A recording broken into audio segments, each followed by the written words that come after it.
Good morning সবাইকে। JP এন্টারটেনমেন্টে welcome জানিয়ে শুরু করছি নতুন একটা ব্লগ।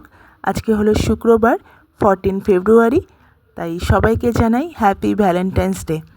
আর আজকের দিনে মানে এই ভ্যালেন্টাইন্স দিনেই আমার একটা কাজ পড়ে গেছে, তো সেই কাজটা আজকে করতে যেতে হবে। আমি একা নই, আমার সঙ্গে আমার মাও যাবে। তো আমি আর মা বেরোবো, আর সেই কারণেই আজকে অনেকটা সকালে ঘুম থেকে উঠেছি। এখন বাজে 6:30। আমি ঘুম থেকে উঠে ফ্রেশ হয়ে এসে এখানে বসে আছি, আর মা গেছে চা করার জন্য। চাটা খেয়ে নিয়ে আমি আর মা বেরোবো। মেয়েকে নিয়ে যাব না, আর আমার বাবাও বাড়িতে আছে, তো বাবা আর মেয়ে থাকবে বাড়িতে। আমি আর আমার মা যাব কাজটা সারতে, আর ফিরতে ফিরতে হয়তো সন্ধে হয়ে যাবে। হ্যাঁ, সে কারণে একটু টায়ার্ডে লাগছিল যে তাড়াতাড়ি ঘুম থেকে উঠেছি, আবার সেই ফিরবো সন্ধেবেলায়। সারাদিন শোয়া বসা কিছুই যাবে না, কিন্তু বেরোতে হবে, কাজটা সারতে হবে। আর সোনা এখনও ঘুমোচ্ছে, তো ওকে বলেছি কালকে রাত্রে যে তোকে রেখে যাব, তো রাজি হয়েছে, কোনো অসুবিধে নেই। চাটা খাওয়া হয়ে গেছে, আর মা এখন ভাজছে মালপোয়া। এটা খেয়ে যাব, আমরা টিফিন খেয়ে যাব, কারণ বাইরে খাবার নিয়ে যাওয়াটা খুব অসুবিধে। টিফিন বক্স এইসব নিয়ে গিয়ে আবার সে ফিরিয়ে আনা, তারপরে ব্যাগের মধ্যে ঠং ঠং করে আওয়াজ হয়, খুব বাজে একটা ব্যাপার। তো আমরা টিফিনটা বাড়ি থেকে করে তারপরেই বেরোবো। আমাদের ট্রেন আছে 10টার সময়। টিকিট কেটে নিয়ে তারপর একদম রিটার্ন টিকিট কেটে নিয়েছি, কারণ আমাদের যেহেতু ফিরতে হবে, আর ফেরার সময় আবার টিকিট কাউন্টারে দাঁড়ানো অনেকটা দেরি হয়ে যায়, সেই কারণে একেবারে রিটার্ন কেটে নিয়েছি। আর এখন ট্রেন চলা শুরু করে দিয়েছে। বসে বসে ভাবছিলাম যে একটু ভিডিও করি, কারণ ট্রেনটা একেবারে ফাঁকা। এটা লোকাল ছিল, তাই একেবারে ফাঁকা ট্রেন। জায়গা নিয়ে বুঝতেও পেরেছি, অসুবিধা হয়নি। আর ট্রেনটা প্রায় কাছাকাছি চলে এসেছে, আমাদের যেখানে যাওয়ার কথা তার কাছাকাছি চলে এসেছে, একটু পরেই হয়তো নামবো।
ট্রেন জার্নি কমপ্লিট হয়ে গেছে, এখন আমরা নেমে পড়েছি। তো এখানে একটা মন্দির আছে, সেই মন্দিরটা দর্শন করে তারপর কিছু খাবার খাবো। খেয়ে নিয়ে তারপর যাব অন্য কাজে। এই খাবার নিয়ে নিয়েছি, এখানে হচ্ছে খাস্তা কচুরি, আমি একটা, মা একটা নিয়ে নিয়েছি, সাথে একটু চাটনি দিয়েছে।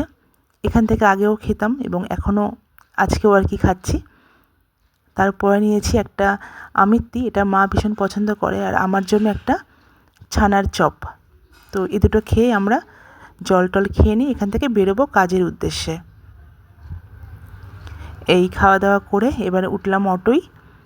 তো অটোতে উঠে এখন চলেছি, বুঝতে পারছো আশা করি আমরা কোন জায়গায় এসেছি বা কোথায় যাচ্ছি, সবই বুঝতে পেরেছো। আজকে ওয়েদারটা বেশ গরম, আর আমি সোয়েটারটা পরিনি ইচ্ছে করেই, জানি রাস্তায় খুব গরম লাগবে, তো সেই কারণেই সোয়েটারও পরিনি। এখানে মা একটা ঠান্ডা নিল, আর আমি এখানে খাবো হচ্ছে আখের রস। এটা আমার ভীষণ একটা পছন্দের খাবার, আর সেটা এখন তৈরি হচ্ছে। মা ওখানে বসে বসে খাচ্ছে হচ্ছে ঠান্ডাটা, মা ঠান্ডা খেতে খুব পছন্দ করে, আর আমি এটা নেব।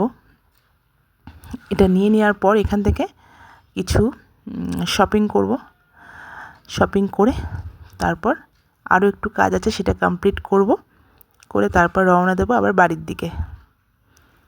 এই যে আমার এসে গেছে আখের রস। আমি বললাম একটু লেবু দিতে, লেবু দিলে আরও টেস্টি লাগে, একটু লেবু দিয়েছে তলায়। আর ভীষণ গরম, এটা ভীষণ দরকার ছিল, এনার্জি দেবে। তো ট্রেনে উঠে গেছি, দেখো ডালমুট, আর মা নিয়েছে ঝুরি ভাজা। ট্রেন থেকে নেমে গেছি, আর একটা কোল্ড ড্রিঙ্কস নিলাম। এটা টোটো গাড়িতে যেতে যেতে খাওয়া যাবে। শোনার জন্য অনেক কিছু নিয়েছি, তো সেইগুলোই ঘরে এসে ওকে দেখাচ্ছিলাম। এখানে আছে চিপসের প্যাকেট, তারপর কয়েকটা চকলেট, ক্যাডবেরি, বারবান বিস্কিট, এসব নিয়েছি। আর মা ওর জন্য এটা কিনেছে, খুব সুন্দর একটা ব্যাগ। দেখ, এটা 4টে ছিল, একটা খুলে খেয়েছে আর 3টে আছে। একটা ব্যাগ কিনেছে মা ওর জন্য, ব্যাগটা ভীষণ সুন্দর। তো সেটা প্রথমে পছন্দ হয়নি, কিন্তু পরের দিকে ব্যাগটা ও মানে কাজ ছাড়া করছে না, এত পছন্দ হয়ে গেছে ব্যাগটা। তো জানি না ব্যাগটা এখনও কোথায় আছে, কারণ কোথায় রেখে এসছে আমি যেও ঠিক জানি না।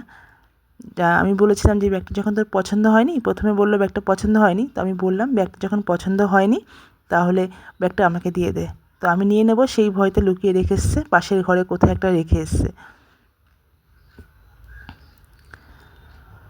আর মাকে একটু রেস্ট করতে দিয়েছি, মা একটু রেস্ট করছে। এরপর মা আবার যাবে রান্নাঘরে, কারণ পায়েস বানাবে। সোনা পায়েস খেতে চেয়েছে মায়ের কাছে, একদিন পায়েস খাওয়া হয়ে গেছে, আবার আজকে পায়েস খাবে।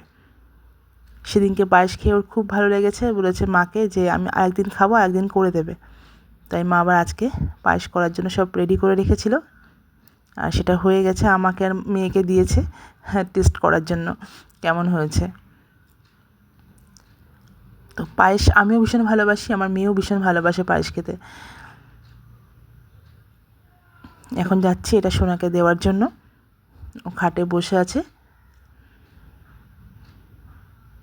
এটা খেতে গেলে আমি জানি ও জামা প্যান্টে সব মাখিয়ে ফেলবে, তাই বললাম যে নিচে খা, কিন্তু না, ও নিচে খাবে না, টেবিলেও খাবে না, ও খাটে বসে খাবে। তো মা বলল ঠিক আছে, ও যখন বায়না করছে খাটেই দিয়ে দে, যার জন্য ওকে খাটেই দিলাম। গন্ধটা আগে শুকছে, যেহেতু এটা গুড়ের পায়েস, সুন্দর একটা স্মেল বেরোয়, সেটার জন্য গন্ধটা আগে শুকে নিল। আর এটা হচ্ছে আমার, তো আমি একটু টেস্ট করছি। তো চলো, আজকের ছোট্ট এই ব্লগটা কেমন লাগলো জানিও, আর সবাই ভালো থেকো। টাটা, দেখা হচ্ছে অন্য কোনো ব্লগে।